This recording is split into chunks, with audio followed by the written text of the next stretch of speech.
Oh, hello. Beautiful people. Welcome back to my channel. For whatever reason. I don't know why you're here, but you're here. So, I'm not going to play Total War Troy. I really have no excitement for it at all. But I will talk about it because I know about Total War. You know, it's what I know. So, I'm going to talk about it. Here we have gameplay reveal, showing some legit gameplay. Gonna watch it. Let's see what we think.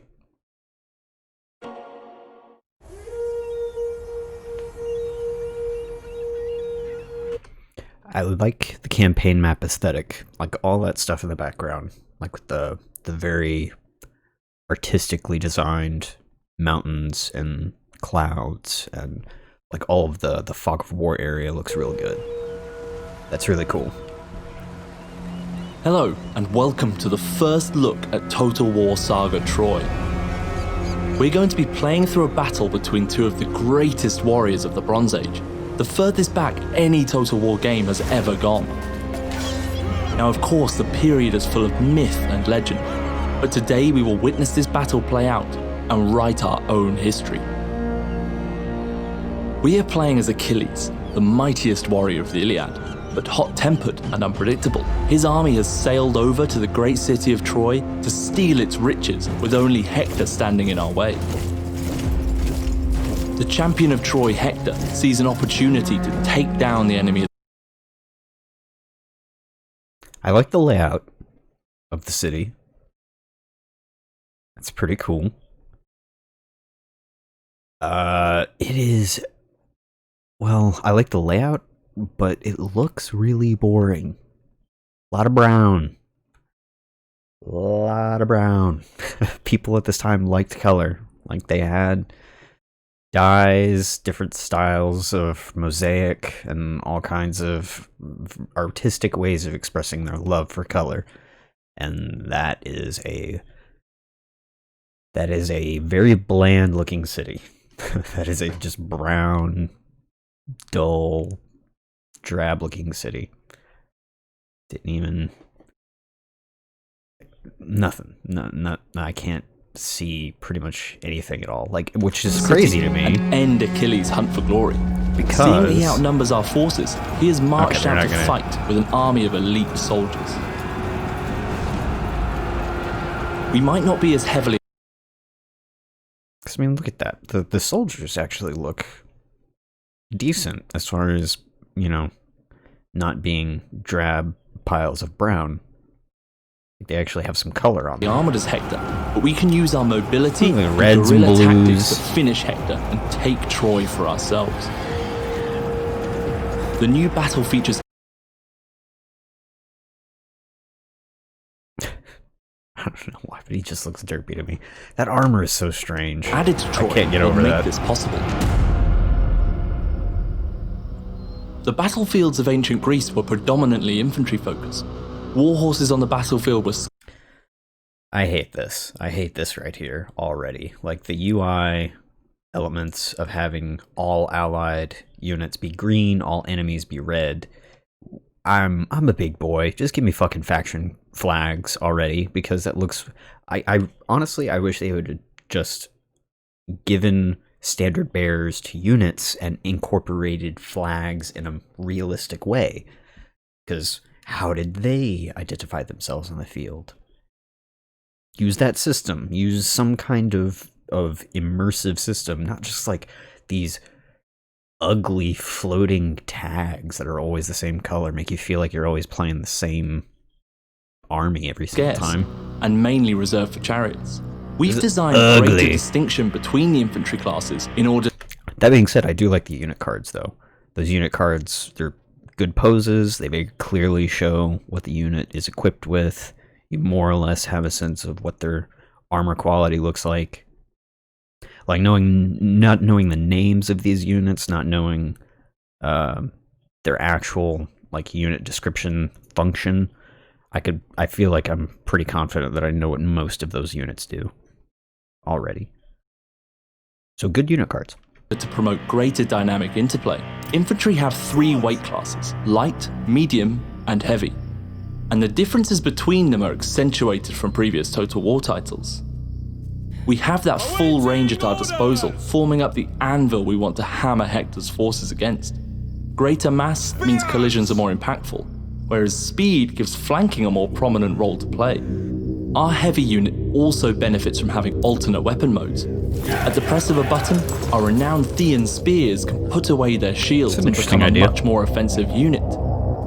We will try to use this to our advantage once the battle is underway. One of the advantages of light units is their ability to hide within long grass, a new terrain type within Troy. Long grass... Is it a new terrain type? I'm pretty sure it isn't. Like, I distinctly remember being able to hide ambush units in long grass in Medieval 2.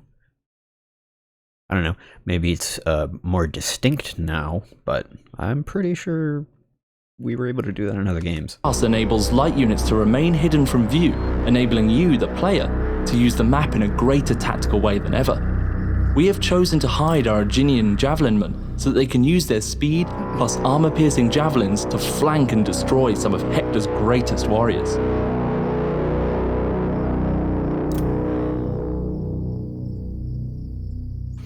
I do like the map. It's not like there are plenty of impassable features like these rocks, and it's not a flat plain. Like there's a lot of movement going on in our the landscape. Right flank, we have our Aeginian runners, trained by Achilles himself, also making use of that long grass. They should be especially effective with their special missile weapon available to them. On our left flank, we are going to use our heavy chariots available to us and herd Hector into our trap. Let's get this battle underway. Heavy chariots are slow but tough and can wreak havoc in the enemy lines with their devastating charge punching through all but the toughest and heaviest units. We can see Hector and his troops approaching. Let's take a closer look. I mean, look how fancy those troops are and how completely not fancy Troy looks. You know what I mean? Like, they're just something about the unit aesthetic, the way that they've gone into costume design and just the philosophy behind the art design of the units seems entirely separate from the art direction that went into the design of the buildings and the cities. Even though the layout's good for gameplay purposes, these guys don't look like they live over at that, like, gray-brown mud place, you know? They don't look like they would live there.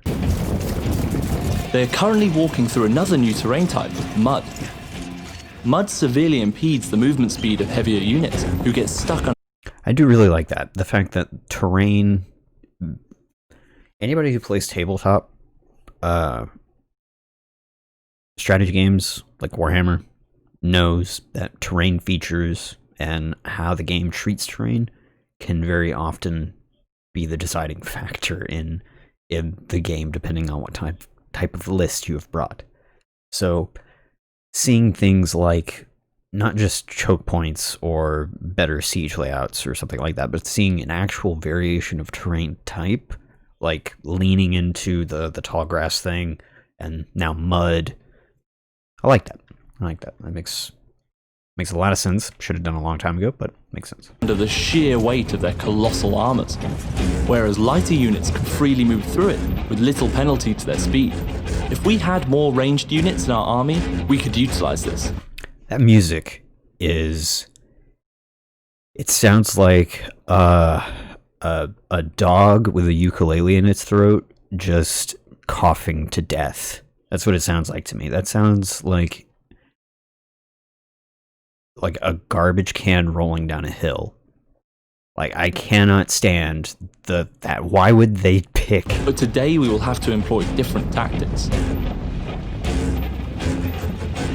That's so just ugly. Why would you pick that music for this era? That is so out of place. I'm sorry that's triggering me so hard. That is armored Troy Guards at his disposal. He also has a miner. That is so triggering. A powerful mythical unit in Troy, which can be used to cause massive disarray to enemy troops with his towering height and incredible strength. Am I playing a dice game now? Just come on, man. Like, what is that? Does that really scream classical era Troy? Is that what we're doing? The myth or the truth behind the myth, and it feels like an overproduced movie trailer.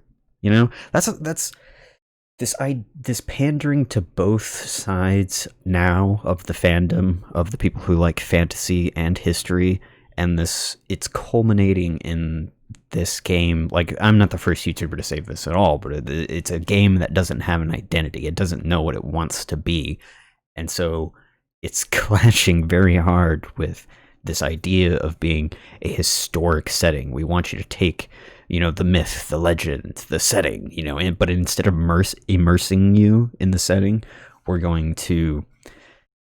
I hope this isn't the battle music. I hope this is just trailer music and not a track that actually appears in the game. That would be... Just play like Guns N' Roses or something.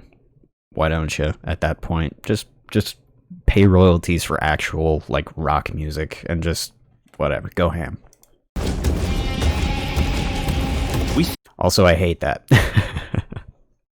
That's not a Minotaur, that's a guy. That's a fucking just dude. It would have been awesome if they actually leaned into one or the other direction. Just pick one. Pick a fucking lane and make that game. But this pandering to the fan base instead of actually, like... They're trying to appease the fan base instead of dragging the fan base along to another good game. And we trust them. That's what's crazy about this, is that they're so uncertain with their own franchise when we're going to buy it. We're going to buy it regardless. People are going to buy this. I say that, probably not, actually.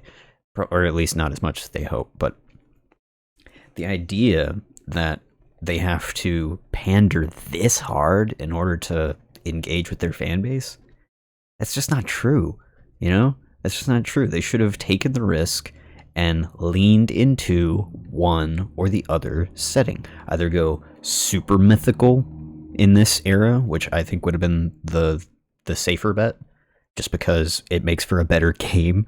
Like, say what you will about historical settings, you can make a historic game that's great, for sure. For sure. It's been done several times. And I love all of them. But it cannot be denied that a game with a fantasy setting, a fantasy-esque setting, if also done well, is just flashier and more eye-catching, and it will sell better. It just will. But now we're just like, now it's just a guy in a suit saying he's a Minotaur, and now everybody's just agreeing with him. He's like, oh yeah, he's the Minotaur. What? You could shoot that guy with some arrows. Like, I don't know. It's such an odd concept. It's such an odd concept. Warhammer has shown us that Minotaurs charging through lines of people is awesome. It is awesome, and it should happen, but instead... Think of our Minotaur as a rebel or bandit king who invokes the symbols of the past to stake a claim for power. Alright. His army is getting close, leading his archers at the front to loose arrows onto our strongest units. Enter stage 1 of our ambush. We are going to use the Thessalian Marines to cause disarray on their front line, using the move whilst hidden trait. The foe has sighted your hidden units. This enables us to get close to their archers and push them to the rear of Hector's formation, leaving them exposed for a flank. On our retreat, we will take some arrow fire, but this will keep our strongest units at full strength. Our heavy chariots have wrapped around and punched through to completely wipe out the lightweight archer unit. Our right flank is managing to prevent any attacks our enemy Hector had planned, with the light swordsmen holding them in place, and our Aeginian runners using their aforementioned missile weapon to provide range support. Hector's forces are now attacking our front line, including the mighty Minotaur. Your hero is under attack. Achilles has engaged with their unit. Let's put away the shields of our Thean spears and engage on the offensive. Our units are not as strong as Hector's, so they will not hold forever here. We have our javelin men still hiding in the long grass. Let's move them into the perfect flanking position before our forces flee. We can see these guards of Troy are making mincemeat of our medium-weight swordsmen. They have only lost around 20 men compared to our almost half. Now let's see what happens with a bit of backstabbing. With their backs exposed, these tanky units stand no chance, and we can see their unit numbers dwindle. Troy battles can be won and lost in the skirmish. In Troy, some heroes can issue divine challenges on each other. This will issue a challenge on the enemy hero, which will force them into combat with one another. We've decided to draw Hector into combat. That pause there, that's something that I wish they would get better at working with. Like, I don't know exactly what that stems from, but it's been in every single Total War game, and it always stands out. And I think that it's a big part of what brings the player out of the battle for those moments, because it can get kind of buggy sometimes, and you notice it more whenever it actually does come up. Like, just that momentary pause that clearly indicates, hey, this is where the animation ends, and we have to cycle into a new animation, because you're playing a video game, by the way. Like, and it's weird to me that it's still there, because the animation quality is good in each individual, like, cycle of animations that they play, but for whatever reason, there's always that little pause. And while the animations here are great, the combat, in my opinion, looks bad. Like, it's just not that interesting to look at, with the lack of, not even sync animations, but just the animations themselves, the actual attack animations, seem lazy. They seem not lazy like the animators, but they seem like slower than they should be to be impactful. Same thing with, like, the Minotaur guy, just like seeing him do a generic animation and having a bunch of units that were nowhere near him react. Like, this all feels like a movie, and not in a good way. It all feels like a very highly produced version of a Total War game. Like it's people LARPing instead of like what Rome 2 felt like. Rome 2, whenever you mod it and you actually tweak the unit-to-unit animations that exist in the game in vanilla, you get some battles that look insane. You get some battles that have animations playing out down the line, and I found myself just kind of just jaw drop. And all the battles that I remember clearest are from Rome 2 after I've modded them for that reason. I just couldn't believe what I was seeing. You know, like the animation quality was so on point. I was watching swords connect with swords and shields bash actual physical, what looked like physical models. This just looks like, you know, like I said, LARPing. And end this battle the honourable way.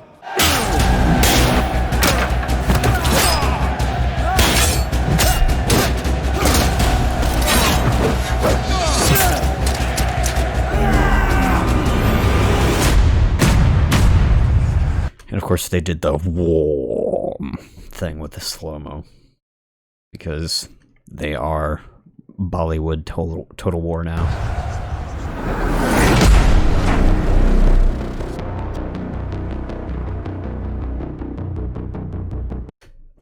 Discover the truth behind the myth. Like, what the fuck does that mean?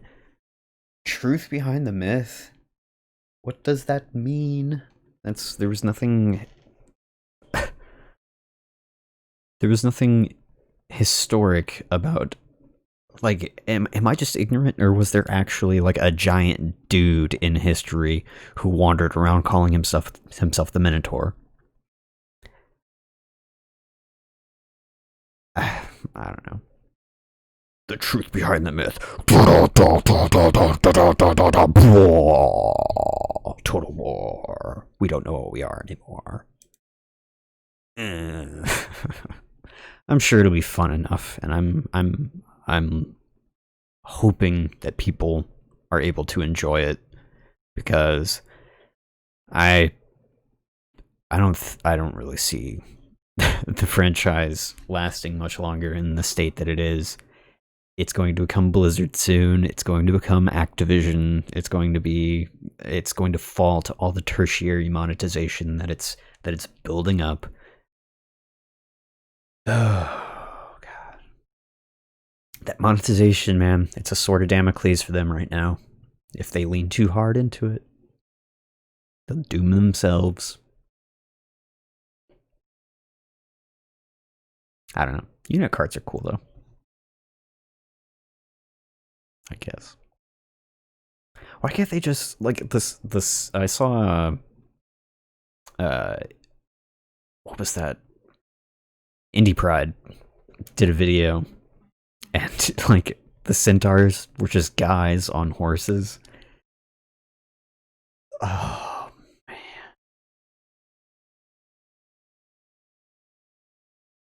But hey, at least Elysium's gonna be cool.